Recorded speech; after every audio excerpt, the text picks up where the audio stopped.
So today in the kitchen, I'm cooking up a venison stew using the Instant Pot.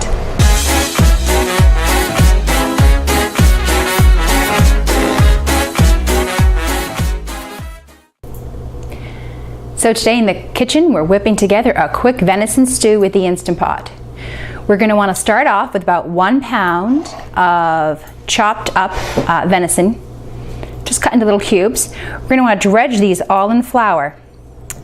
While we have our Instant Pot set to saute with about a tablespoon or 2 of oil in the bottom, we're going to add these one at a time to just start browning them up a little bit.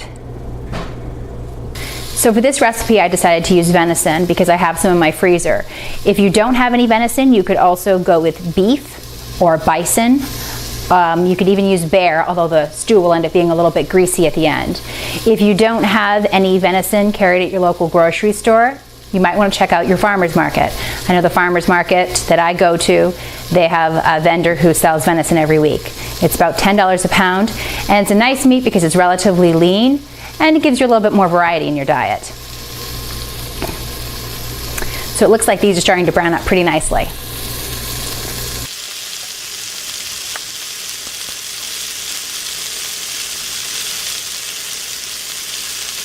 So that's really starting to brown up nicely. As you can see, there's a little bit of browning on the edges of my meat. I'm not trying to fully cook it, I just want to kind of seal in some of that moisture. Now what I'm going to want to do next is deglaze my pan. To deglaze your pan, there are a few options. You can use some of the broth that you already have, or what I like to do is use a little bit of red wine. I find that the red wine just adds another layer of flavor. Add maybe about a 1/4 cup of that.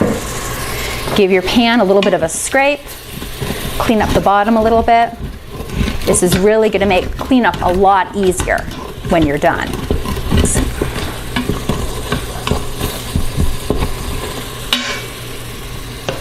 that's scraped up pretty good on the bottom of the pan. Now we're going to want to cancel out the saute mode.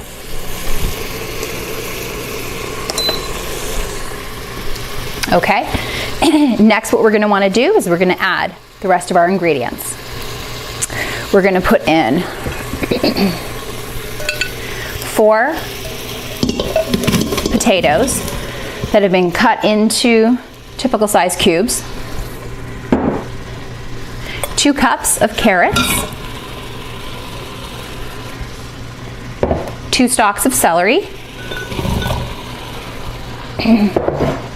about 1 good sized onion,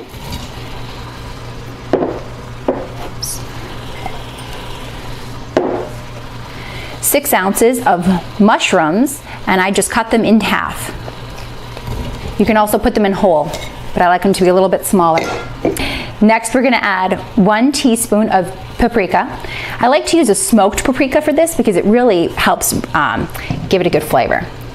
1/4 of a teaspoon of ground black pepper, 1 teaspoon of salt, 2 cloves of garlic, all minced, 2 tablespoons of soy sauce, and then 2 tablespoons of Worcestershire sauce. Then we're going to add 2 cups of either beef broth or a bone broth, whatever you have handy. You can use store-bought, or if you're in a pinch, you can even use a couple of bouillon cubes with some water.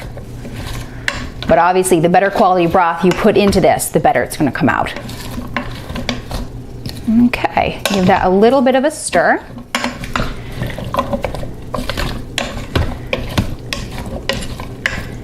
Now it's all ready to go.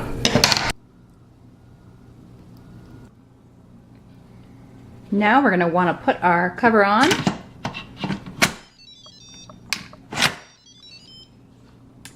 And we're going to set it to meat stew. And just let it run with the usual program. Make sure the top is set to sealing. We're ready to go.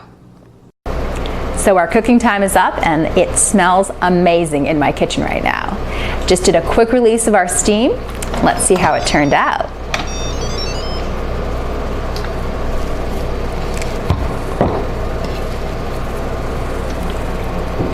Well, this looks absolutely fantastic. I hope you enjoyed this video today. If you wouldn't mind, take a moment to just hit the like button at the bottom of the screen. Also, if you would like the exact measurements as well as cooking times, you can find those on my website at beckyscreativekitchen.com. Also, we're on Instagram and Pinterest, so you can follow us there as well.